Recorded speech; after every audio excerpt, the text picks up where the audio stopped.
في المكان ده ومن 46 سنة كان الوداع الأخير للعندليب الأسمر عبد الحليم حافظ. الآن الخبر الأليم التالي: توفي اليوم في مستشفى كينغز كوليدج بلندن فنان مصر والشرق، الفنان الشاب المحبوب عبد الحليم حافظ. ناس كتير وخصوصا اللي مش عايشين في مصر طلبوا مني إن أنزل وأصور قبر عبد الحليم بنفسي، عشان كده نزلت وحبيت أصور لكم فيديو لما تشوفوه تحس إنكم زرتوا عبد الحليم بنفسكم. وصلنا أخيرا منطقة البساتين، الشارع على نصيته جامع جميل جدا اسمه جامع الدندراوي. بصوا بقى يا جماعة، أول حاجة هتلاحظها الشارع اسمه شارع الرحمة. سبحان الله، بجد يا جماعة المكان هادي ومريح جدا والشارع مليان شجر. الحمد لله وصلنا أخيرا لقبر عبد الحليم، بس قبل أي حاجة نقرأ له الفاتحة وندعي له بالرحمة والمغفرة، هو وكل أهله المدفونين معاه وكل موتى المسلمين. طبعا القبر ده مدفون فيه عبد الحليم اللي توفى سنة 1977، وجنبه بكام متر أخته الكبيرة الحاجة علية شبانة واللي توفت سنة 2004. كمان موجود معاه أخوه الكبير إسماعيل شبانة اللي توفى سنة 1985، وكمان معاهم محمد شبانة اللي توفى سنة 1990. كمان في شخصية من شكلها تحس إن هي طيبة وأنا كنت بحبها جدا، الست دي توفت قريب قوي سنة 2022، وهي الحاجة زينب بنت أخت عبد الحليم، واللي كان دايما الناس بتعمل معاها لقاءات في شقته في الزمالك وكانت محافظة عليها كويس جدا. كمان بقى في حاجة أنا اتفاجئت جدا لما عرفتها، إن في مغني مشهور جدا اتدفن جنب عبد الحليم، ومش عارف ليه الناس مش بتتكلم عن الموضوع ده. هقول لكم مين المطرب ده بس كمان شوية. اول حاجه هتاخد بالك منها اول ما تشوف المدفن انك هتحس فعلا انه من ذوق عبد الحليم، مع ان عبد الحليم مش هو اللي بناه، بس الوانه هاديه جدا وشيك وما فيهاش اي بهرجه.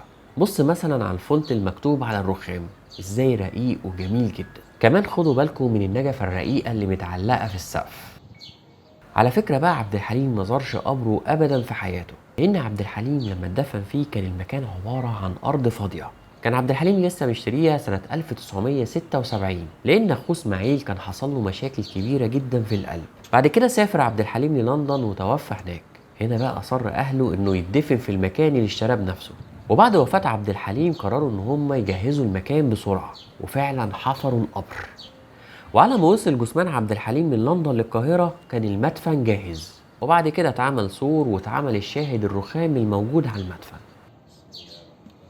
تخيلوا بقى ان من كام سنة ظهرت صورة صعبة جدا لعبد الحليم وهو واقف يبص على قبره، والصورة لانها كانت صعبة ومؤثرة جدا انتشرت قوي.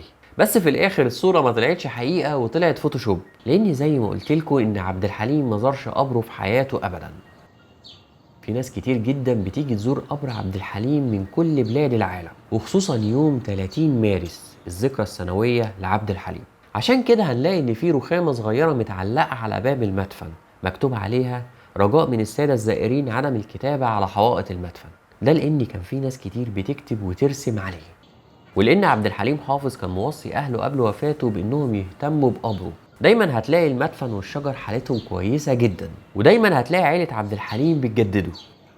بمناسبة تجديد المدفن بقى عايز اتكلم معاكم في اهم مرحلة في تجديد قبر عبد الحليم، لان المدفن في الاول ما كانش مستواه عالي كده وكان كله في مستوى الارض. بس للاسف منطقة البساتين دايما بتغرق بالمياه الجوفية، كمان المياه الجوفية دي بتهجم على قبور ناس كتير جدا وبتغرقها وبتغرق الموتى.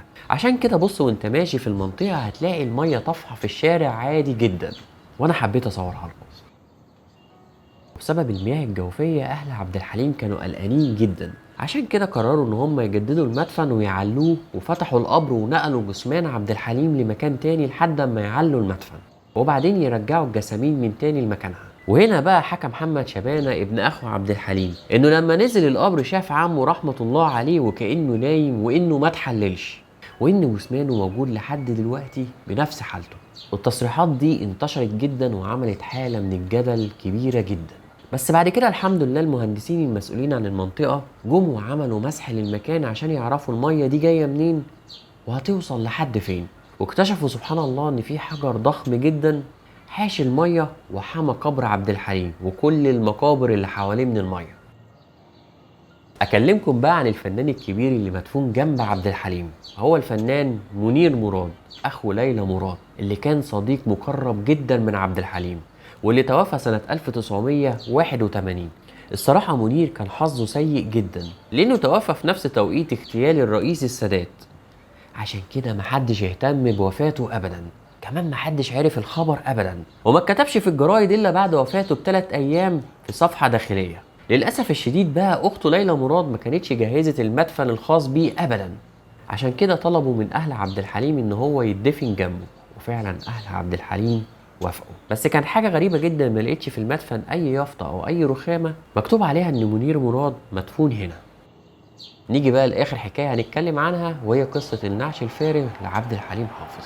طبعا كلنا عارفين ان جنازه عبد الحليم كانت جنازه ضخمه وكبيره جدا، عشان كده المسؤولين واهل عبد الحليم كانوا خايفين جدا على جثمانه، لان العدد كان كبير جدا والناس كانت حزينه وكانت ممكن تعمل اي حاجه، عشان كده قرروا ان هم يعملوا نعشين لعبد الحليم، نعش مزيف يلف بيه المشيعين الميادين، اما نعش عبد الحليم الحقيقي فخرج من جامع عمر مكرم على مدفن عبد الحليم في منطقة البساتين على طول. في النهاية اتمنى اني اكون فدتكم وان الفيديو يكون عجبكم، واستنوا فيديوهات تانية كتير هنوريكم فيها قبر ام كلثوم وشادية وانور وجدي وحسين رياض واسمهان وكمان فريد الاطرش، وكمان شيخنا الجليل العظيم عبد الباسط عبد الصمد. اتمنى انكم تدعوا لهم في الكومنتات بالرحمة والمغفرة. اخر طلب بقى، معلش تقلت عليكم انا عارف، قبر ستي وعمتي وجدي جنب قبر عبد الحليم، وصورت وانا هناك، فيا ريت تدعوا لهم هم كمان بالرحمه والمغفره، يمكن ربنا يستجيب منكم يا رب. شكرا ليكم والسلام عليكم ورحمه الله وبركاته.